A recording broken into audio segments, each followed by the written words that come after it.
विद्यार्थी कैसे हो? सुप्रभात। तो आपका पाठ नंबर 3 आनुवांशिकी जेनेटिक्स जो कि 4 नंबर का है। इसकी जो पिछली क्लास में इसकी जो पिछली वीडियो थी उसमें मैंने आपके लिए बताया बाह्य संकरण और परीक्षण संकरण, बाह्य संकरण और परीक्षण संकरण।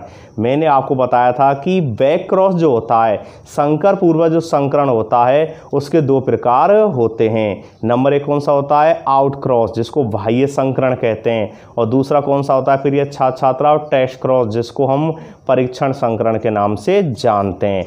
आज चलते हैं नए टॉपिक के साथ। पढ़ा रहे हैं आपको स्वतंत्र अपव्यूहन का नियम। क्या पढ़ा रहे हैं? स्वतंत्र अपव्यूहन का नियम।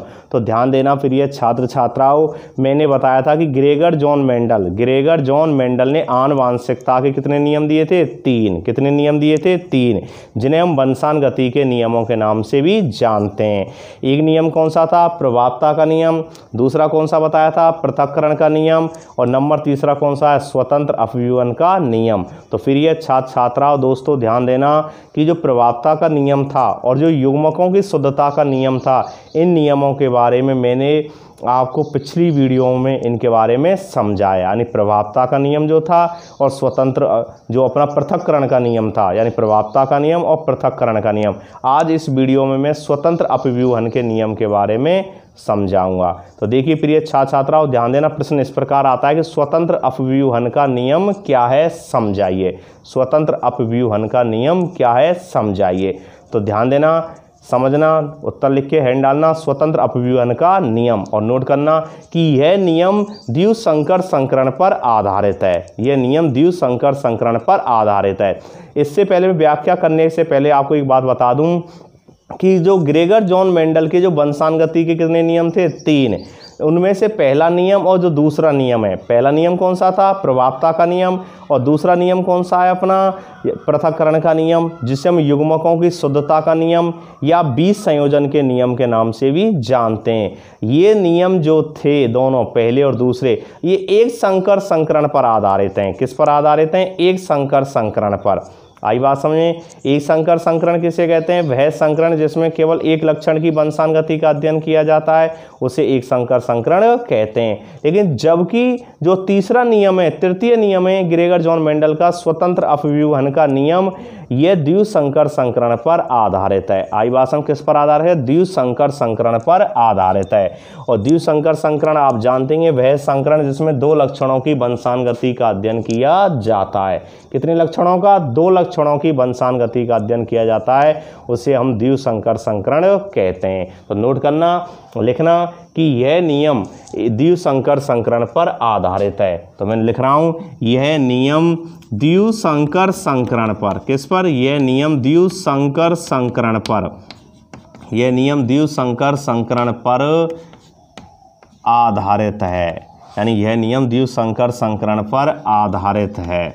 आई बात समझ में? बहुत महत्वपूर्ण नियम तीसरा, स्वतंत्र अपव्यूहन का नियम, यह नियम द्विसंकर संकरण पर आधारित है। इस नियम के अनुसार, आगे लिखना फिर, इस नियम के अनुसार,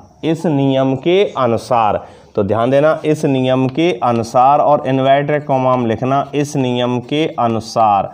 तो देखिए इन्वर्टेड कॉमा में लिखना, इसकी डेफिनेशन इस तरह, तो मैं आपको बता देता हूँ, इस नियम के अनुसार। तो ध्यान देना फिर ये छात्र छात्राओं कि इस नियम के अनुसार जब 2 या 2 से अधिक, इस नियम के अनुसार जब 2 या 2 से अधिक विपर्यासी लक्षण युक्त पादपों को संकरण कराया जाता है। आई भाषा में कि जब 2 या 2 से अधिक विपर्यासी लक्षणों वाले, विपर्यासी आप जानते हैं विपरीत, तो जब 2 या 2 से अधिक विपर्यासी लक्षणों युक्त पादपों का संकरण कराया जाता है तो एक लक्षण की वंशानुगति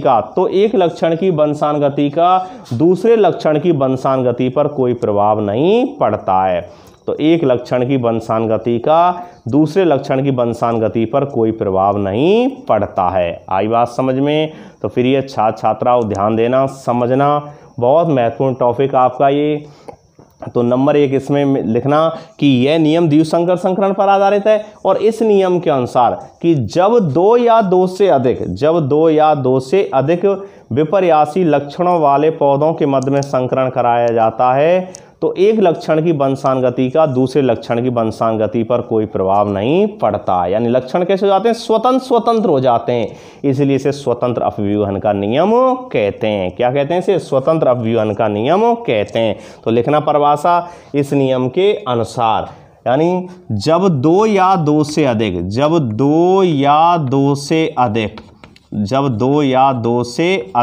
आ रही है बात समझ, जब दो या दो से अधिक, ध्यान देना, जब दो या दो से अधिक विपर्यासी लक्षणों युक्त, कैसे विपर्यासी, और विपर्यासी के बारे में बहुत कुछ पहले बताया। विपर्यासी मतलब होता है विपरीत, कितना होता है, विपरीत। तो जब दो या दो से अधिक विपर्यासी लक्षणों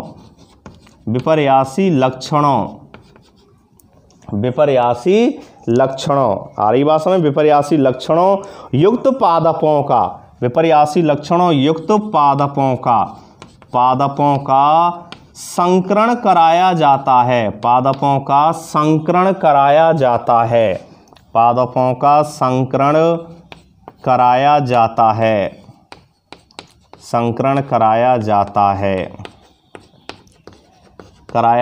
है। तो एक लक्षण की वंशानुगति का दूसरे लक्षण की वंशानुगति पर कोई प्रभाव नहीं पड़ता है। आई बात समझ में।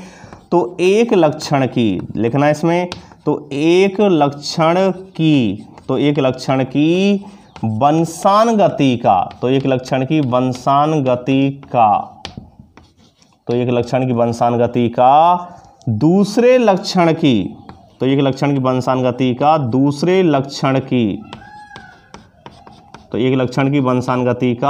दूसरे लक्षण की वंशानुगति पर, किस पर, वंशानुगति पर कोई प्रभाव नहीं पड़ता है। दूसरे लक्षण की वंशानुगति पर कोई प्रभाव नहीं पड़ता है।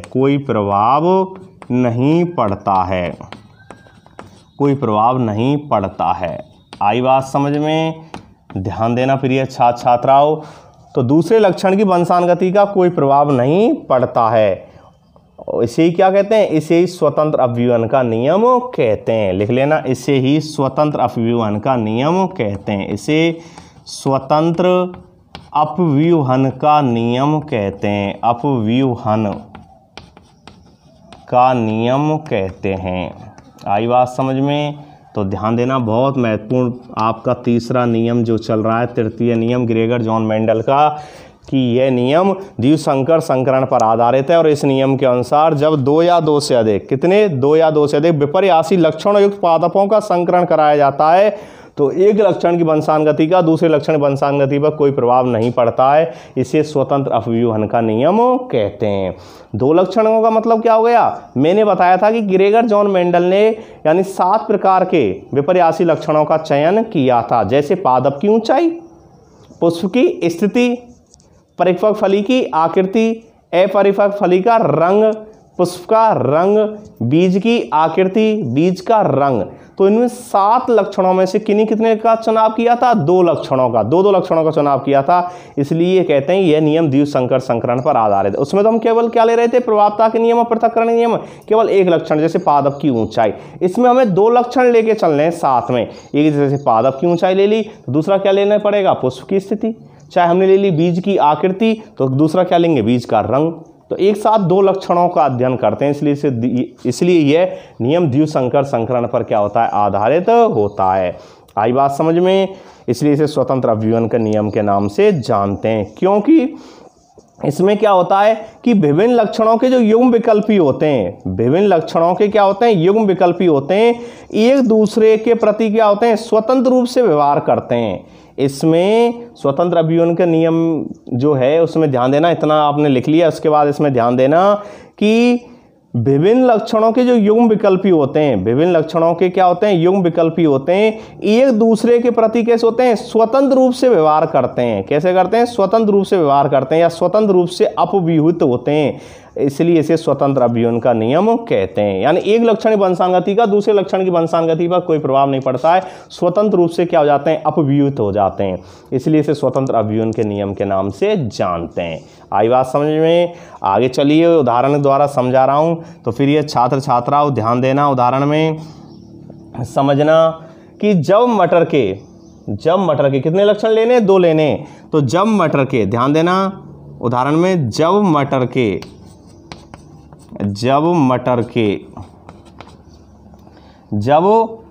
के समयुग्मजी, जब मटर के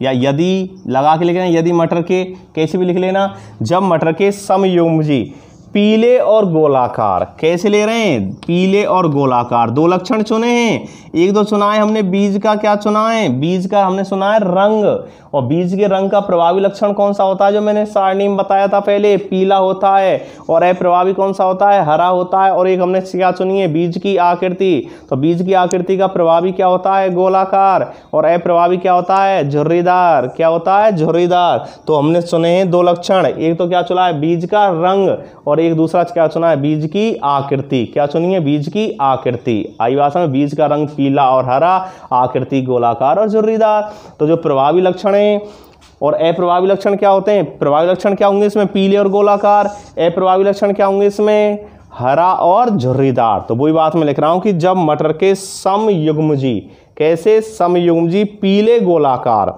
पीले गोलाकार, पीले गोलाकार, गोलाकार। अब देखिए पीले को किससे प्रेजेंट करते हैं आप इंग्लिश में, येलो से, यानी वाई, येलो पीला ऐसा में, और गोल को राउंड। और मैंने बताया था इनके क्या लिए जाते हैं, हमेशा युग्म लिए जाते हैं। क्या लिए जाते हैं, युग्म, क्योंकि समयुग्म जीन, जब किसी एक लक्षण को नियंत्रित करने वाले जीन के दोनों युग्म विकल्पी कैसे हों, समान हों, उसे समयुग्म जी कहते हैं। तो पीले के किसे प्रेजेंट करते हैं, बाई से, लेकिन इसके युग्म लिए जाएंगे, तो बाई वाई, और गोलाकार के आर आर। आई बात समझ, क्योंकि युग्म लिए जाते हैं, इनके समयुग्म जी हैं। आई बात समझ में। तो जब मटर के समयुग्म जी पीले गोलाकार, कोष्टक में क्या लिखा है, Y Y R R. Y Y क्यों लिखा है, 2 बार वाई क्यों लिया है, क्योंकि युग्म लिए जाते हैं। क्यों, बीज का रंग कैसा है, पीला, पीले को किससे प्रेजेंट करते हैं, वाई से, क्योंकि येलो, येलो माने क्या होता है, पीला, तो किससे, वाई से, और राउंड माने क्या होता है, गोल, आर। आई बात समझ, तो वाई वाई और आर आर, यानी इनके क्या लेते हैं, कैपिटल अक्षर लेते हैं प्रभावी वालों के, और अप्रभावी वालों के क्या लेंगे, जिससे हमने कैपिटल से, जिन अक्षरों से हमें ने प्रभावी लक्षणों को क्या किया है, प्रेजेंट किया है, यानी जिन कैपिटल अक्षरों से या जिन बड़े अक्षरों से हमने प्रभावी लक्षणों को क्या किया है, प्रदर्शित किया है, उन्हीं के स्मॉल लेटर से अप्रभावी लक्षणों को क्या करते हैं, प्रेजेंट करते हैं। आई बात समझ में। तो ध्यान देना, जब मटर के समयुग्मजी पीले गोलाकार बीज वाले पौधों का, बीज वाले पौधों का, बीज वाले पौधों का हरे झुर्रीदार, कैसे प्रिय छात्र छात्राओं, हरे झुर्रीदार, ध्यान देना, हरे झुर्रीदार। और हरे झुर्रीदार को किससे प्रेजेंट करेंगे प्रिय छात्र छात्राओं, यानी स्मॉल वाई, किससे, स्मॉल वाई, ध्यान देना, स्मॉल वाई हरे को, और झुर्रीदार को small R, small R, small R, small R, ठीक है ना। बीज वाले आई समझ में, पौधों से संकरण कराया जाता है, बीज वाले पौधों से संकरण कराया जाता है। प्रिय छात्र छात्राओं ध्यान देना दोस्तों, बीज वाले पौधों से संकरण कराया जाता है, संकरण कराया जाता है। आई बात समझ में, संकरण कराया जाता है। तो क्या होता है, तो F1 पीढ़ी में सभी पौधे पीले गोलाकार बीज वाले प्राप्त होते हैं। तो F1 पीढ़ी में, कौन सी पीढ़ी में, F1, जिसको हम क्या कहते हैं, प्रथम पीढ़ी कहते हैं। तो प्रथम पीढ़ी में सभी पौधे पीले गोलाकार बीज वाले प्राप्त होते हैं। तो लिखना, तो F1 पीढ़ी में, तो F1 पीढ़ी में सभी पौधे, तो F1 पीढ़ी में सभी पौधे पीले गोलाकार, तो F1 पीढ़ी में सभी पौधे पीले गोलाकार बीज वाले प्राप्त होते हैं। आई बात समझ में, कैसे प्राप्त होते हैं, बीज वाले प्राप्त होते हैं। आई बात समझ में। बीज वाले, पीले गोलाकार बीज वाले प्राप्त होते हैं। आई बात समझ में कि कितने लक्षण लिए हमने इसमें? 2 लक्षण लिए। कितने लिए प्रिय छात्राओं? 2 लक्षण लिए हैं। आई बात समझ में? एक लक्षण कौन सा लिया है हमने? एक लिया है बीज का रंग, और दूसरा कौन सा लिया है? बीज की आकृति। बीज का रंग और बीज की आकृति। तो बीज का रंग पीला और हरा हो गया, जिसको किससे प्रेजेंट करते हैं? बाई से, पीले को, और तो हरे को क्या करेंगे? बाई के ही स्मॉल लेटर क्या हो गया? स्मॉल वाई से, छोटी वाई से प्रेजेंट करते हैं। लेकिन इनकी हमेशा क्या लिए जाते हैं? युग्म लिए जाते हैं, जोड़े लिए जाते हैं, समयुग्म होने, समयुग्म माने समान युग्म लिए जाते हैं। और गोलाकार को आर से, राउंड माने क्या होता है? गोल होता है। अब गोल को किससे प्रेजेंट करते हैं? आर से, तो इनकी युग्म ले लिए आर। तो झुर्रीदार किससे प्रेजेंट करेंगे? प्रभावी लक्षण को। अप्रभावी लक्षण को प्रेजेंट करते हैं हम किससे? अप्रभावी को हम प्रेजेंट करते हैं स्मॉल आर से, उसी के स्मॉल आर से। ये नियम है प्रतीकों में। आई बात समझे? तो जब मटर के समयुग्मी पीले गोलाकार बीज वाले पौधों का हरे झुर्रीदार बीज वाले पौधों से संकरण कराया जाता है, तो F1 पीढ़ी में सभी पौधे पीले गोलाकार बीज वाले प्राप्त होते हैं। क्योंकि आप जानते हैं प्रभावता का नियम आपने पढ़ा है। क्या पढ़ा है प्रभावता के नियम में? कि प्रथम पीढ़ी में केवल प्रभावी लक्षण प्रकट होते हैं। तो प्रभावी लक्षण कौन कौन से हैं यहाँ पर? पीले और गोलाकार, यही तो है प्रभावी।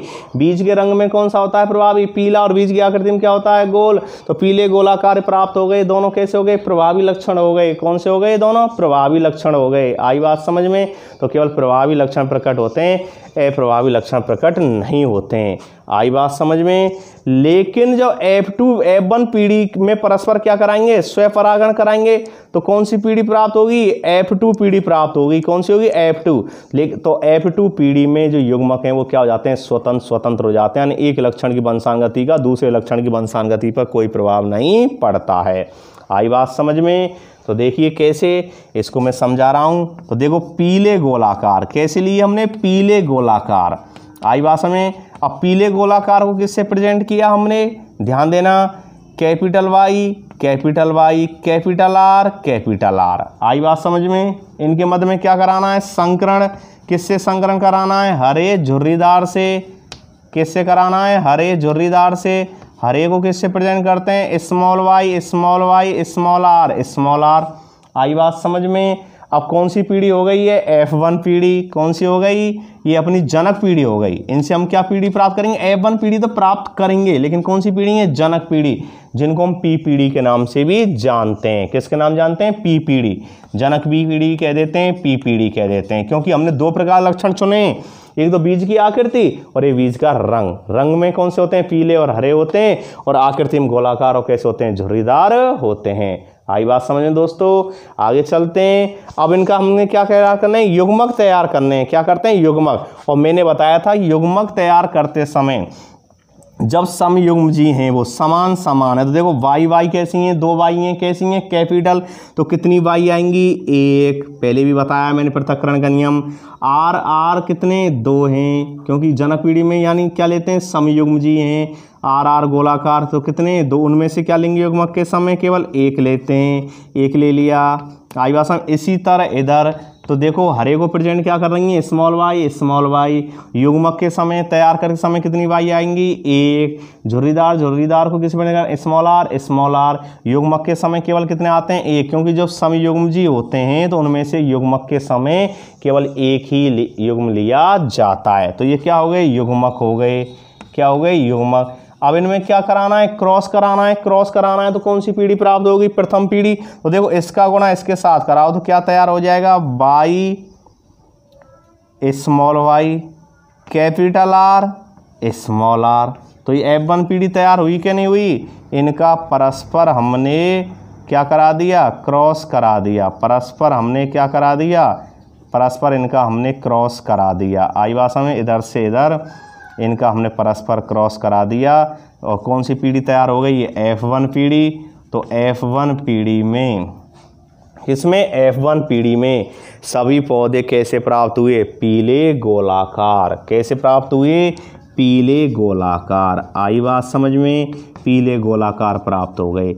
लेकिन अगर साइंस की भाषा में बात करें तो क्या ये युग्म आपस में समान है? यहाँ कैपिटल वाई स्मॉल वाई, यहाँ कैपिटल आर और स्मॉल आर क्या समान है दोनों? नहीं है। कैसे हैं? विषम युग्म जी, एक कैपिटल एक स्मॉल, एक कैपिटल आर एक स्मॉल आर, एक कैपिटल वाई एक स्मॉल वाई, ये कैपिटल आर एक स्मॉल आर, तो कैसे हो गए? विषम युग्म जी हो गए। कैसे हो गए? विषम युग्म जी। आई बात समझ में? विषम युग्म जी। आई बात समझ में? विषम युग्म जी हो गए। आई बात समझ? तो प्रिय छात्र छात्राओं ध्यान देना, समझना, बहुत महत्वपूर्ण नियम चल रहा है स्वतंत्र अभिव्यंजन का नियम। ये तीसरा नियम है ग्रेगर जॉन मेंडल का। और चैनल को अधिक से अधिक लाइक किया करो, सब्सक्राइब किया करो और अधिक से अधिक शेयर किया करो। और जो भी मित्र हैं उनको भी अपने इस ऑनलाइन क्लास है जो विद्या देवी VDS विद्यालय खिल्ली के द्वारा चल रही हैं, अधिक से अधिक अपने दोस्तों को इसके बारे में अवगत कराएं। आई बात समझ में? और ध्यान देना, समझना। तो कैसे प्राप्त हो गए प्रथम पीढ़ी में? पीले गोलाकार हो गए। कैसे हो गए? पीले गोलाकार। क्योंकि कैसे? विषम युग्म जी हैं। क्यों? दोनों युग्म कैसे नहीं है? समान नहीं है। या capital Y small Y, capital R small R, विषम युग्म जी हैं। लेकिन F1 पीढ़ी में केवल क्या होते हैं? प्रभावी लक्षण प्रकट होते हैं। पहला अक्षर ही देखते हैं, पहला अक्षर कौन सा है? कैपिटल वाई है, तो कैसे हो गए? पीले। आर में कौन सा है? कौन सा है? कैपिटल है, तो कैपिटल है किसको प्रेजेंट कर रहे हैं? गोलाकार को। किससे प्रेजेंट कर रहे हैं? गोलाकार को। अब इनके मध्य में क्या कराते हैं? स्वयं परागण कराते हैं। क्या कराते हैं? स्वयं परागण। क्या कराते हैं? स्वयं परागण। और जब स्वयं परागण कराते हैं तो क्या तैयार होते हैं? युग्मक तैयार होते हैं। स्वयं माने स्वयं, यानी स्वयं परागण और पर परागण। परागण कितने प्रकार का होता है? 2 प्रकार का, स्वयं परागण और पर परागण। स्वयं परागण किसे कहते हैं? जब एक पुष्प के परागकण उसी पुष्प की वर्तिका पर पहुंच जाते हैं तो उसे क्या बोल देते हैं? स्वयं परागण। और जब एक पुष्प के परागकण किसी दूसरी पुष्प की वर्तिका पर पहुंच जाते हैं उसे क्या बोल देते हैं? पर परागण। यानी एक पुष्प के परागकण, एक पुष्प के परागकण उसी पुष्प की वर्तिका पर पहुंच रहे हैं तो कौन से हो गए? कौन से हो गए? वो होते हैं, ध्यान देना, स्वयं परागण। लेकिन जब एक पुष्प के परागकण जो पुंकेसर होते हैं, परागकण नर भाग होता है, जब वो किसी दूसरे पुष्प की वर्तिका पर पहुंच जाएं, जिसको स्त्री केसर कहते हैं, मादा भाग कहते हैं, तो उसे हम पर परागण के नाम से जानते हैं। तो देखिए स्वयं परागण में क्या होता है दोस्तों, प्रिय छात्र छात्राओं ध्यान देना, गौर देना, बहुत महत्वपूर्ण टॉपिक। तो देखिए पीले गोलाकार कैसे होते हैं? पीले गोलाकार। तो ध्यान देना प्रिय छात्र छात्राओं, बहुत महत्वपूर्ण टॉपिक मैं आपको बता रहा हूं। तो देखो स्वयं परागण में क्या होता है कि परस्पर इनमें क्या होता है? गुणा होता है। यानी एक बीज की आकृति और एक क्या है? बीज का क्या है? रंग है। अब बीज के रंग वाले पौधों का बीज की आकृति वाले पौधों से क्या करना है? गुणा करना है। अब बीज के रंग में पहला अक्षर कौन सा है? प्रभावी है। तो प्रभावी का पहले यानी बीज की जो क्या है? आकृति हैं। आकृति कौन से हैं? गोल और झुर्रीदार। इनसे क्या करना है? गुणा करना है। तो देखो पीले का कैपिटल वाई किसको प्रेजेंट कर रहा है? पीले को। पीले का गुणा किससे? गोलाकार और झुर्रीदार से करना है। तो देखिए कैपिटल वाई इस कैपिटल आर, एक युग्मक तैयार हो गया। आई बात समझ में? स्वयं परागण करा रहा हूं, ठीक है ना। फिर इसका कैपिटल वाई का किससे? स्मॉल आर से, यानी पीले वाले का गुणा किससे कराना है? झुर्रीदार से। तो कैपिटल वाई और स्मॉल आर। आई बात समझ में? कितने युग्मक तैयार हो गए? 2, ठीक है ना। क्या तैयार कर रहे हैं? युग्मक। आई बात समझ में? कितने युग्मक तैयार हो गए? 2, ठीक है ना। फिर देखिए युग्मक तैयार कर रहे हैं, स्वयं परागण करा रहे हैं। क्या करा रहे हैं? स्वयं परागण, ठीक है ना। इसको ऐसे भी लिख सकते हैं आप, नीचे लिख सकते हैं आप इसको। क्या करा रहे हैं? स्वयं परागण। और स्वयं परागण में इस तरह क्या होते हैं? 4 प्रकार के युग्मक तैयार होते हैं। कितने प्रकार के? 4 प्रकार के। तो ध्यान देना, क्योंकि 2 प्रकार के हमने लक्षण लेंगे, बीज की आकृति और बीज का रंग। रंग कैसा है? पीला हरा। तो पीला कैसा है? प्रभावी। प्रभावी का गुणा किससे? यानी बीज की जो कौन सी हैं? आकृति हैं, गोलाकार झुर्रीदार, उनके साथ गुणा कराना है।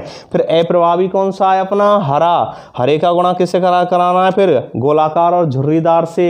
तो देखो कैपिटल वाई का गुणा इससे, कैपिटल वाई और कैपिटल आर, इसका गुणा फिर इससे कैपिटल वाई स्मॉल आर, इसका गुणा इससे स्मॉल वाई और कैपिटल आर। आई बात समझ में? और इसका गुणा इससे, तो दोनों स्मॉल स्मॉल। ये क्या तैयार हो गए हमारे पास? युग्मक तैयार हो गए स्वयं परागण के द्वारा। और आप जानते हैं जब स्वयं परागण हो गया तो जितने क्या हैं? नर युग्मक, ध्यान देना, जितने क्या हैं नर युग्मक उतने ही क्या होते हैं, मादा युग्मक होते हैं। क्या होते हैं, मादा युग्मक। आई बात समझ में। और मैंने पिछली क्लासों में जब पृथक्करण का नियम बताया था, या आपके लिए आउट क्रॉस, इसके अलावा आउट क्रॉस के अलावा मैंने क्या बताया था आपके लिए, आउट क्रॉस के अलावा मैंने आपको यानी टेस्ट क्रॉस के बारे में बताया था। तब मैंने बताया था कि जब इनका चेकर बोर्ड बनाते हैं, जिसको हम पनेट ने खो जाता है, इसको पनेट विधि के नाम से भी जानते हैं। किसके नाम से जानते हैं, पनेट। किसके नाम से जानते हैं, पनेट विधि के नाम से भी जानते हैं। ठीक है ना प्रिय छात्र छात्राओं, तो ध्यान देना, उस समय मैंने बताया था कि जो क्षैतिज पंक्तियाँ होती हैं, कौन सी होती हैं, क्षैतिज।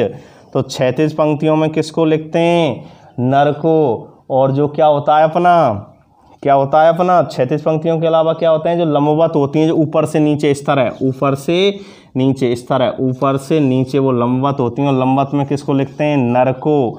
किसको लिखते हैं, नर को। और जो बाएं से दाएं खींची जाती हैं उन्हें हम क्षैतिज के नाम से जानते हैं। किसके नाम जानते हैं, क्षैतिज, बाएं से दाएं। तो क्षैतिज में किसको लिखते हैं, नर को। और मैंने बताया था नर युग्मक को हम ओ और तीर के चिन्ह के द्वारा, और मादा को ओ और प्लस के द्वारा प्रेजेंट करते हैं। तो ये कौन से युग्मक हो गए, नर, और ये कौन से हो गए, मादा। नर कहाँ लिखे जाते हैं, क्षैतिज पंक्तियों में, और मादा कहाँ लिखी जाती हैं, लंबवत पंक्तियों में लिखी जाती हैं। आई बात समझ दोस्तों। तो अपने कितने युग्मक तैयार हैं, 4। तो यही क्या है, नर, और ये क्या है, मादा।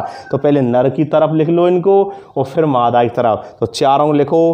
पहले क्या है, capital Y, capital R, capital Y, small R, small Y, capital R, small Y, small R. अब ये तो हो गई नर। इसी तरह इनको मादा, इसी तरह लिख लिए मादा में। आई बात समझ में। ये स्वपरागण से प्राप्त हुए हैं 4 युग्मक, तो इनको क्या मानते हैं, नर और मादा, क्योंकि 4 ही नर हैं और 4 क्या है, मादा। नर को क्या लिखते हैं, क्षैतिज में, तो क्षैतिज पंक्तियों में नर को लिख दिया। और मादा को, युग्मक को क्या लिखते हैं, लंबवत। कहाँ लिखते हैं, लंबवत। आई बात समझ में। तो लंबवत लिख दिया।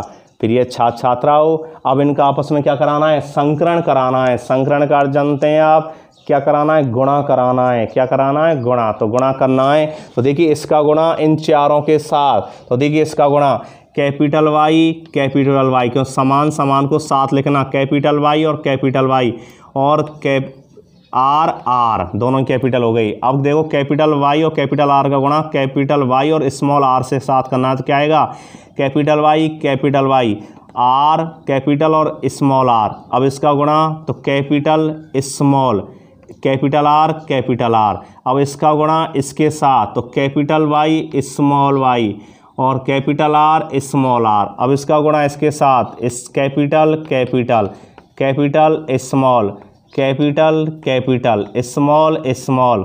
अब इसका गुणा इस युग्मक के साथ तो कैपिटल स्मॉल, कैपिटल स्मॉल। अब इसका युग्मक का गुणा इसके साथ कैपिटल स्मॉल और स्मॉल आर, स्मॉल आर। अब स्मॉल वाई का गुणा, स्मॉल वाई और आर का गुणा इससे साथ, यानी चारों युग्मकों के साथ होगा पहले इससे। तो capital Y, small Y, capital R, capital R, capital Y, small Y, capital R, small R. अब इसका गुणा इसके साथ तो small Y, capital R, capital R. अब इसका गुणा इसके साथ तो देखिए small Y, capital R, small R. इसका गुणा अब इसके साथ तो capital small, capital R, small R, capital Y, small Y, और small R, small Y, capital R, small are, और स्मॉल स्मॉल और स्मॉल और स्मॉल।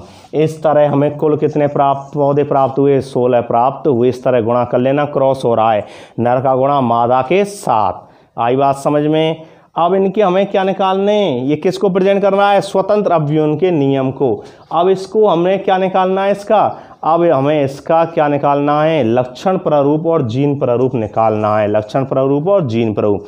तो देखिए लक्षण प्रारूप मैंने क्या बताया था, किसी सजीव की बाह्य प्रतीति को लक्षण प्रारूप अनुपात कहते हैं, और किसी सजीव की आनुवांशिकीय रचनाओं क्या कहते हैं, किसी सजीव की आनुवांशिकीय रचनाओं क्या कहते हैं, जीन प्रारूप अनुपात के नाम से जानते हैं। तो देखिए लक्षण प्रारूप अनुपात और जीन प्रारूप अनुपात इनके देखते हैं, बहुत महत्वपूर्ण टॉपिक। तो देखिए मैंने बताया था सामान्य ट्रिक्स की लक्षण प्रारूप अनुपात में, लक्षण प्रारूप अनुपात में पहला अक्षर देखते हैं। क्या अक्षर देखते हैं? पहला। आई भाषा में तो लक्षण कितने लिए थे हमने? 2, बीज का रंग और बीज की आकृति। तो पहले बीज का रंग में देखो कैसी वाई है, कैपिटल वाई है। तो कैपिटल वाई किसको प्रेजेंट करती है? पीले को, तो लिख लिया पीला। और देखो आकृति में पहला अक्षर कैसा है? आर, तो कैसा है? गोल, तो कैसा हो गया? पीला गोल। इसमें देखो पहली वाई कैसी है? कैपिटल, कैसा हो गया? पीला। आर कैसा है? कैपिटल, कैसा हो गया? गोल। इसमें देखो पहला अक्षर कैसा है? कैपिटल वाई है, तो कैसा हो गया? पीला। आर कैसा है? कैपिटल, कैसा हो गया? गोल। ये भी कैसा हो जाएगा? पीला गोल। आई भाषा में इसमें भी देखो पहला अक्षर कौन सा है? पीला गोल। इसमें भी देखो पीला, पहली वाई कैसी है? कैपिटल है भाई पहला अक्षर भाई। अब आरों में देखिए जो बीज के क्या है? अपनी आकृति के आधार पर है आर। अब देखो आर कैसे हैं? तो ये पहला आर कैसा है? इसमें पहला आर कैसा है? स्मॉल है। अब देखो स्मॉल आर किसको प्रेजेंट कर रहा है? झुर्रीदार को। तो क्या लिख देंगे? पीला झुर्रीदार। और हम देखो पहली वाई कैसी है? कैपिटल, तो क्या हो जाएगा? पीला। आर कैसा है? कैपिटल, तो क्या हो जाएगा? गोल। ये कैसा हो जाएगा? पीला। क्योंकि पहली वाई कैसी है? कैपिटल है भाई। आर कैसा है? स्मॉल है। और स्मॉल आर किसको प्रेजेंट करता है? झुर्रीदार को। तो पहला अक्षर देखो, दोनों अक्षर नहीं देखते हैं, पहला देखते हैं। तो कैसा हो गया? झुर्रीदार। पीला गोल। ये भी कैसा हो गया? पीला गोल। ये कैसा हो गया? पीला गोल। ये देखो पहली वाई कैसी है? कैपिटल, तो कैसा हो गया? पीला। और आर कैसा है? स्मॉल, तो कौन सा हो गया? झुर्रीदार। अब देखो वाई कैसी है यहाँ पर? पहली वाई कैसी है? स्मॉल। पहला अक्षर देखते हैं, दोनों अक्षर उसके मतलब नहीं, पहला अक्षर देखो। पहला वाई कैसी है? कैपिटल है। इसमें कौन सी है? स्मॉल है। इसमें कैपिटल है। इसमें कौन सी है? स्मॉल है। इसमें कौन सी है? कैपिटल है, तो पीला लिख दिया। इसमें कैपिटल है, पीला लिख दिया। इसमें कैपिटल थी तो पीला लिख दिया। इसमें कैपिटल है तो पीला लिख दिया। लेकिन इसमें स्मॉल है, स्मॉल किसको प्रेजेंट कर रहा है? स्मॉल वाई किसको प्रेजेंट कर? हरे को। हरा लिखो, हरा। और आर किसको प्रेजेंट करता है? गोल को। तो कैसा हो गया? हरा गोल हो गया। ये भी कैसा हो जाएगा? हरा गोल हो जाएगा। पहली वाई कैसी है? स्मॉल है। आर कैसा है? कैपिटल है। ये कैसा हो जाएगा? हरा। और ये क्या जाएगा? गोल। क्यों? पहली वाई कैसी है? पहली वाई है स्मॉल। आर कैसा है? कैपिटल। पहला अक्षर कैपिटल और गोल। और ये हो गया हरा, स्मॉल वाई हरा। और आर किसको प्रेजेंट करता है? झुर्रीदार। तो कैसा हो गया? हरा झुर्रीदार। ओके, पहले अक्षर को देखकर निकाल लेते हैं इस तरह। आई बात समझ दोस्तों? तो ध्यान देना, यह है लक्षण प्रारूप अनुपात। क्या है फिर ये छात्राओं? लक्षण प्रारूप अनुपात। आई बात समझ में? अब इसमें देखो कि पीले गोल कितने, तो यहाँ लिख लेता हूँ पहले पीला और गोल। तो देखो पीला गोल कितने, पीले गोल कितने, पीला गोल कितने, चाहे पीला गोल आकार लिख लो चाहे पीले गोल लिख लो, कैसे लिख लो, पीला गोल कितने, 1 2 3 4 5 6 7 8 9, कितने 9, 1 2 3 4 5 6 7 8 और 9, कुल कितने हो गए 9, तो 9 लिख लिया।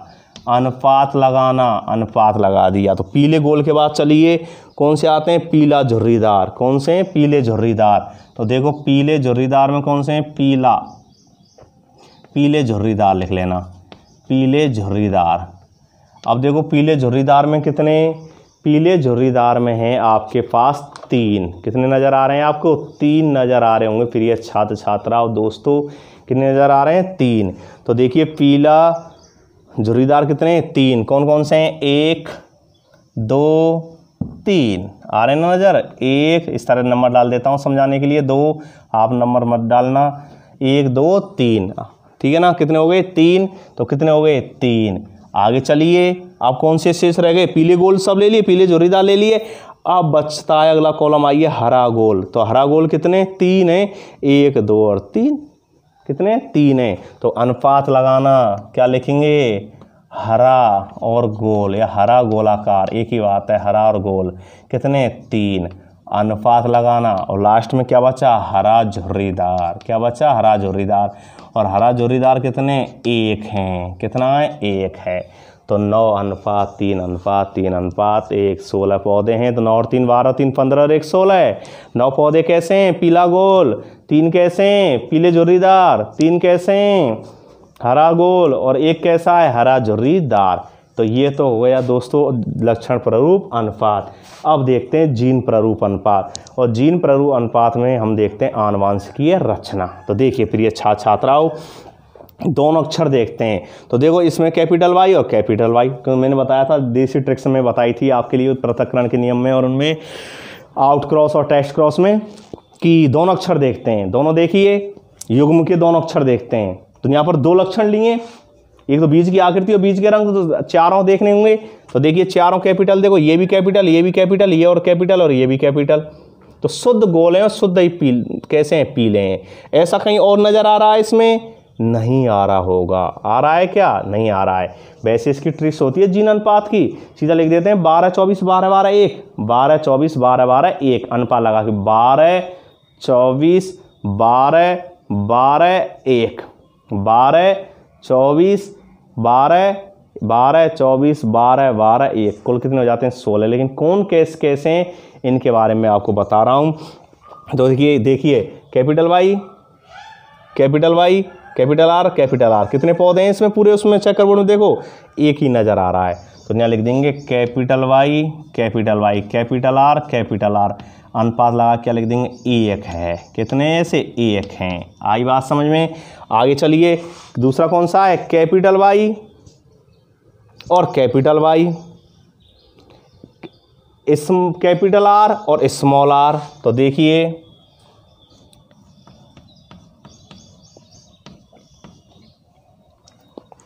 कितने ऐसे? तो देखो 1 और 2, 1 और 2, ऐसे 2 नज़र आ रहे होंगे। 1 और 2, एक तो ये रहा अपना, नंबर डालो चाहे 1 और 2, कितने नज़र आ रहे हैं?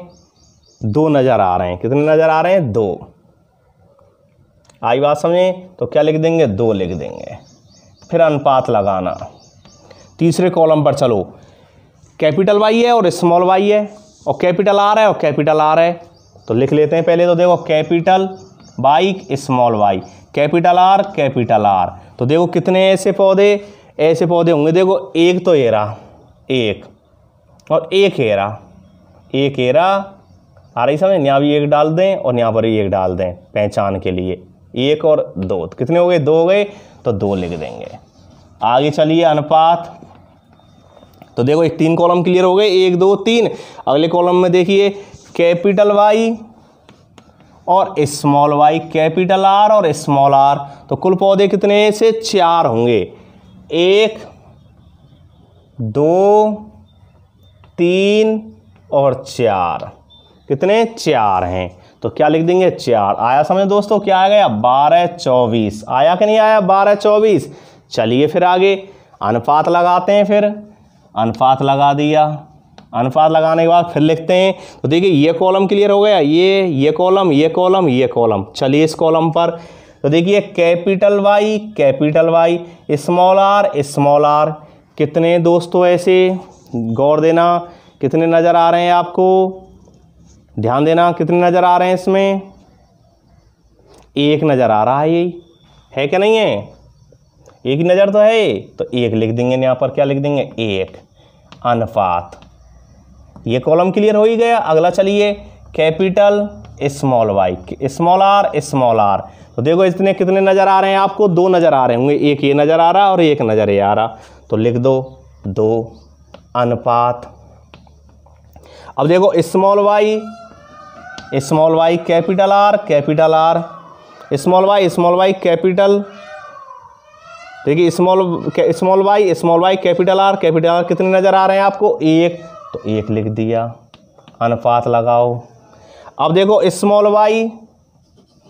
वाई कैपिटल आर और small R, capital Y small Y capital R और कैपिटल आर, कितने नज़र आ रहे हैं? 1 और 2 लिख दिया।